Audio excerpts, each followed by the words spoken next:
When I was the Prime Minister of Canada, I was often asked this question: why do you support Israel? My response, in effect, was always the same. Why wouldn't I support Israel?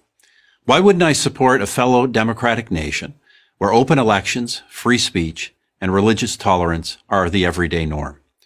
Why wouldn't I support a country with a vibrant free press and an independent judiciary? Why wouldn't I support a valuable trading partner and a wellspring of amazing technological innovation? Why wouldn't I support our most critical ally in the Middle East and in the international struggle against terrorism? In a rational world, in a world where simple common sense prevailed, the question, why do you support Israel, would be like asking, why do you support Australia or Canada? But we don't live in that rational common sense world.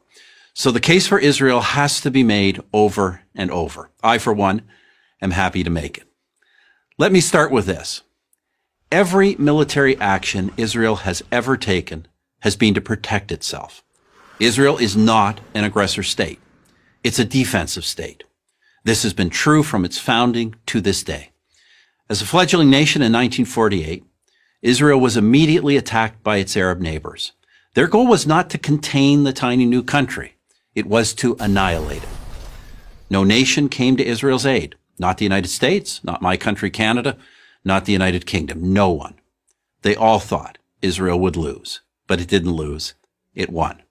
In 1967, Israel's neighbors again sought to utterly destroy the Jewish state, a nation that had then existed for 2 decades.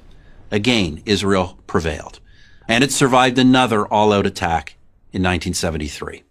Those are the big wars, but I'm not sure there's been a single day in Israel's entire history when some act of terror has not been waged against it, inside or outside its borders. There have been 2 bloody waves of terror, so-called intifadas, in the late 1980s and the early 2000s, when Israelis were blown up on buses, at pizza parlors, and celebrating weddings. There have been incursions from terror groups like Hezbollah in Lebanon. There have been thousands of rocket attacks from Hamas in the Gaza Strip, even after Israel completely withdrew from that territory in 2005. In between the wars, in between the terror, Israel has sought peace with its neighbors, and it has achieved peace treaties with Egypt and Jordan. For others, however, every Israeli gesture for peace is met with incitement and violence. I recount this history for one reason. Any nation that has endured what Israel has endured could easily have become a police state. But through it all, Israel has never abandoned its commitment to the rule of law, to democracy, to tolerance. 1/5 of its citizens are Muslim. They enjoy the same rights as Jewish citizens. They occupy key positions in the nation's courts, press, and government, and they have their own parties representing them in the Knesset, Israel's parliament. To say that Muslims in Israel are the freest Muslims in the region is an understatement.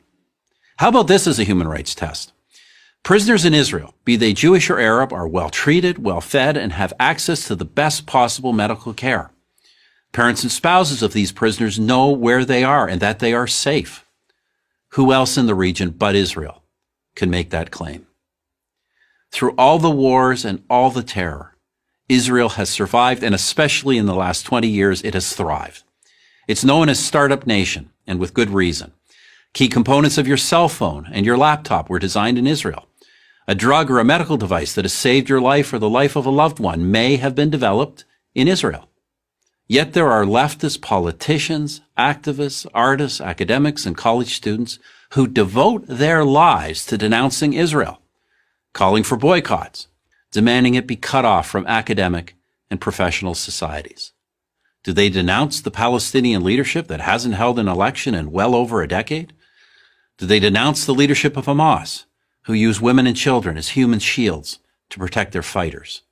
No, they denounce free, vibrant, democratic, innovative Israel. With all the brutal and violent regimes, not only in the Middle East, but around the world, how is one to explain singling out Israel for condemnation? Sadly, only one explanation fits: anti-Semitism. Do these haters of Israel question the legitimacy of any other democratic nation, of any nation for that matter? Of course, the answer is no. Somehow they only managed to oppose the Jewish one. The State of Israel has now existed for 70 years. It is one of the freest, most prosperous, most successful nations on earth. Why do I support Israel? Why wouldn't I? Why wouldn't anyone? I'm Stephen Harper, 22nd Prime Minister of Canada for Prager University.